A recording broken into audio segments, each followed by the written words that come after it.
What is up, everybody? Welcome back to another video, and man, we are back with a car video. I don't know what this looks like because I can't see myself, so I have no idea what we're looking like here, but we are back, and man, this is breaking news, so I wanted to just record it. I have this mini tripod that I just had in the car, and I haven't used it yet, plus I got this little light, which is cool looking. I don't think it's doing anything, but I'm gonna act like it is. Either way, we got some breaking news, so I just wanted to stop in here and just announce the news because I'm kind of on the road right now, so I can't really stop and do a full video for this, but it is something that we will talk about when I get back, like when I get to the hotel room, so we'll talk about this, break it down, maybe a little bit later tonight or tomorrow, but we have some news, and that is that the Lions are reportedly waiving wide receiver Denzel Mims injured. Now, it was also reported, according to Ian Rappaport, that he also injured his calf while rehabbing his ankle.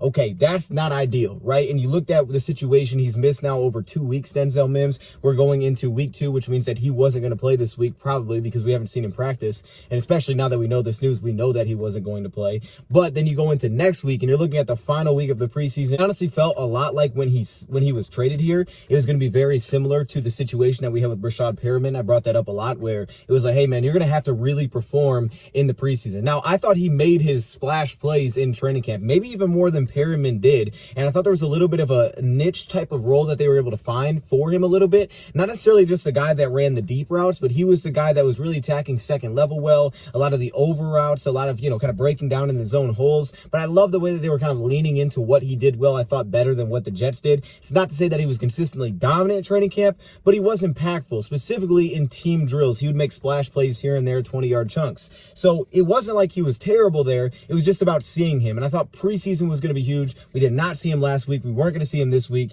and we probably weren't going to see him next week, honestly, based on the injury. So that already put him behind. Now, we know that the details of this trade is that if he did not make the 53-man roster, essentially the trade became void. It wasn't like there was a huge amount of draft capital that was involved in this trade, but if he did not make the final 53-man roster, the Lions aren't going to lose anything if they let him go. So it was really like safe for the Lions, and in doing this, of course, him being waived injured, he'll go through the waiver wire. If he's not claimed, he's just going to revert back to our IR, which means that he wouldn't be making the 53. Then, of course, I wouldn't be surprised if an injury settlement took place. I don't know how serious or how long this injury looks like it's going to be in his calf now, but I would expect that something like that may take place. That way he can sign with someone else and he's not out for the entirety of the season, or he may just sit on our IR, which really doesn't do anything for us. He would just be sitting on IR and wouldn't be able to come back for the year. So there's that. I know yesterday a couple of you guys were hopping in the chat talking about the Lions going after a receiver. And I think this is something that we even touched on being a possibility. When you look at where the Lions receivers are right now, I feel like we have 4 clear locks: Marvin, Josh, Khalif,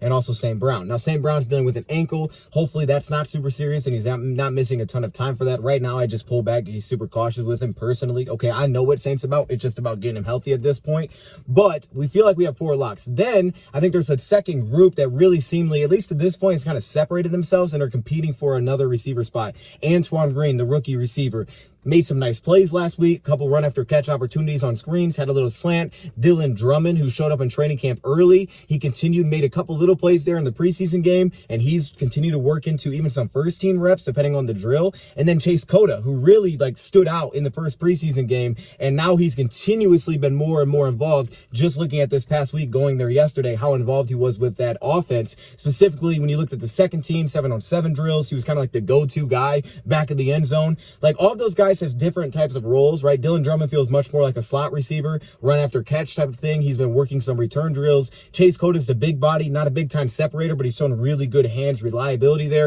And then obviously Antoine Green, the field stretcher who can make plays after the catch, but he's the rookie. I feel like is going to make the team. But then that would be wide receiver 5. So the question becomes, okay, do they want to keep 6? And also, where is Amon-Ra St. Brown's health at? Do they want to try to add someone new to that? Which seems like a real possibility that is probably going to happen. You have your Trinity Bensons now coming back. He's really, to me, going to have to shine. He's on the final year of his contract. It's not an expensive contract, $870K. He's on the final year of that deal, and he's a guy that, because of the time that he has missed this preseason game, which I would expect him playing, and next week, you really want to see him pop if he's going to have an opportunity to make that team. He's always felt like a fringe player, and again, he's going to have to really show up, I think, in this year's preseason. There's guys like that. Then you look at the Avery Davises. You look at some of the guys that feel like they're a little bit lower maybe on the depth chart. Maybe the Maurice Alexanders, those types of players, depending if he's able to get back out there and participate. So there's a real possibility. Then the question to me becomes, oh, what kind of receiver are they really looking for here? Like, what do they feel like they need at this spot? How confident are they with Amon-Ra St. Brown's health? Because in the meantime, they push Khalif in the slot. That's where he gets a lot of his snaps. He can still play that kind of deep threat type of role. So you have that, but of course, then you're losing depth in who that piece is. So the Lions want a guy that they look like is a over-the-top type of piece. Well, that's kind of what Antoine Green is. Obviously, he can do things after the catch, but he's not a slot, so he's kind of that. You have Marvin, you have Josh, I think a second-level kind of guy in Marvin, but all those guys can kind of get over top. They kind of live in the deeper levels of the field. So then the question is, do they want an underneath guy that can compete? Do they want someone like that? And then to me, it's, are you bringing in another piece like we've seen, the Avery Davises, players like that, maybe UDFAs this year, players that have recently been let go, bring them in, they kind of work their way from the bottom and they try to compete and fight for like a sixth roster spot? Or are they looking for more of a proven type of like, okay, this guy, we know what he is, and when we add him, we're pretty much sure he's going to make the team. For example, if you made a trade, one guy I think would be interesting is a Joshua Palmer. I liked him coming out of Tennessee, liked his big style, skill set. I don't know if that's what the Lions are necessarily looking for, but he's proven to be productive, and with that receiver room, I don't really see him stepping into a role. And a player like that via trade, which could make sense because now that this trade's not going to go through, you could basically just do the same package. Now, I think you may have to give a little bit more for someone that's a little bit more proven like that. Mims wasn't necessarily proven. Do you want more of a vet free agent signing? Now, more guys are going to become available, we'd expect, when a 53-man cutdown happens August 29th, but that's after your final preseason game. So when you make that, you'll have about a week and a half in the Lions sense before week 1. They don't have to play week 1, but you're probably getting a guy that you're like, yeah, he's made the 53 because you're then adding him to your 53 at that time if it comes after that time. Now, he isn't competing for a roster spot. So were you looking for more of that? If you're doing that, you can wait a little bit. You know, whether that's a T.Y. Hilton, who's more of a slot, played a little bit last year with Dallas, made some splash plays, you know, but he's definitely a little bit on the older side, but he could maybe play into a little bit of that role that we're missing. Maybe that's a guy, I know Julio Jones is out there, but maybe that, or Sammy Watkins, maybe that's a player like Jarvis Landry, who has the connections to Dan Campbell, those kind of things. All these guys are a little bit older, but if you sign them, they're going to make the team. So then it's just that balance of what they're going to be looking for. One side of me thinks that they don't necessarily feel like they maybe need that, depending on St. Brown's health, because Denzel Mims to me wasn't an addition of like, man, this guy's making the 53, clearly. But then also, and obviously the injury happened, but because of the trade details, it wasn't like it was a trade. It was like, oh, we're definitely giving this up for the guy. It was like, yeah, if he doesn't make the 53, we have a security blanket. We're not going to lose anything. So to me, that kind of trade is just like, we just don't want him to go through waivers. Think Trinity Benson. So I don't know that that necessarily means like they feel like they need a guy that can, you know, immediately produce. Are they looking for that body type again? Like, I don't feel like that means like they feel like they need a proven player to that level. But if they do, maybe they go that route. Maybe they wait till cuts don't go down and more players become available. Maybe it's one of the veterans that are just kind of sitting out there. But again, you sign one of those guys, they're probably just making the team. So, you know, there is that side of it. I'm actually hopping right back in here. This is kind of funny. So the Lions just made a signing like immediately after this news broke, and that is that they are signing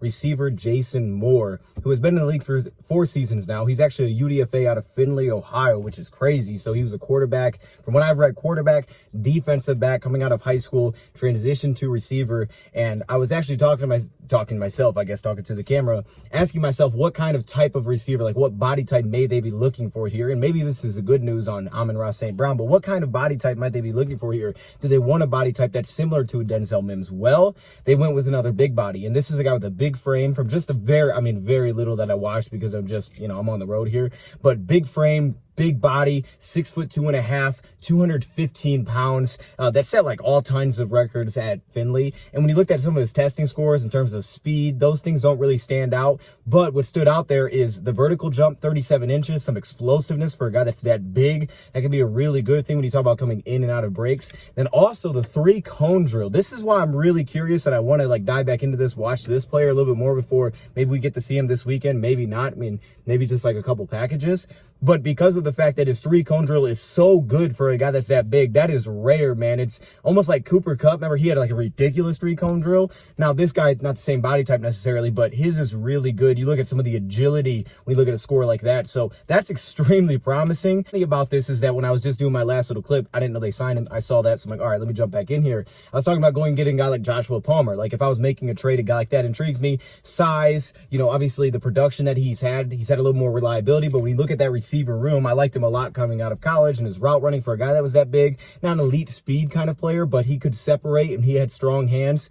And I was like, I don't know if that's the type of body type they want. Well, they go right to the Chargers and add a player that's right into that mix that when he was brought in there, he was behind Mike Williams, the Keenan Allens, the Benjamins. Like, he was behind those big receivers. So this is like right into that body type. It's just not like an elite speed player like Denzel Mims was a height, weight, speed guy. This is more of like a frame, size, length type of player, I guess you could say. More so production back in college. Hasn't really produced much in the NFL, but this is interesting that the Lions went this direction. The little that I watched, man, fast hands. He was a big red zone target. I think he averaged like a touchdown a game back in college, but it kind of shows you what route the Lions wanted to go, at least in terms of like body type that they were looking for. And this may be the only move that the Lions make here. Like, obviously there can be like some little moves like this, but the Lions may not make a major move with this happening. And that should be a good thing with St. Brown's health, those things like that. So Lions may just not make a big move. And this could be just kind of that little competition. Or it could be what I said in the last clip, which is I think they do something like this immediately just to get another body going into the next preseason game. But if they really felt like they wanted someone proven, that could happen after the 53-man cuts are down. You get more players that come available. Or if they wanted to kind of make another trade like they did for Benson or Denzel Mims because this trade is voided, that kind of player doesn't necessarily need to be added early because you already know he's making the 53. Whether that's from some other team or that's, you know, a proven veteran, like you pretty much already know he's making the team, so you don't need to see him in preseason. But if you're adding players like this, you had to do it fast because you want to get to see them. Like a player like this that hasn't produced much in the NFL from a very small D2 school, like that's not necessarily the kind of player that you're going to sign and be like, man, he's making the 53. He's starting at the bottom, working his way up to compete, and it's really just another body for me to that. But I'm not saying he can't make a team. I'm not saying he can't. I haven't seen enough of him, but I think this is interesting. And right now, Jason Moore is a Detroit Lion. Immediately, I would expect them to add a player like kind of like Avery Davis or the Chase Codas, kind of a player like that. I am wishing Denzel Mims the best of luck. I mean, it's been an unfortunate ride for him. Injuries have been just a huge part in how much time he's missed. It's more so than just like, oh, he hasn't, you know, been playing well. That's part of it. He hasn't had, you know, the best stretch to this point in his career. Also, I didn't think the Jets used him very well. But then on top of that, he's had a lot of, you know, injury issues, has missed a lot of time, and it's just hard to develop when that's the case. And we're seeing that right now with J-Mo. We want him to get back out there, and now he's going to be out for the preseason. Something to keep an eye on. Anyways, let me know your thoughts in the comments below. I'm going to leave it here. Thank you, Prep, for watching. We'll revisit this, and I'm out.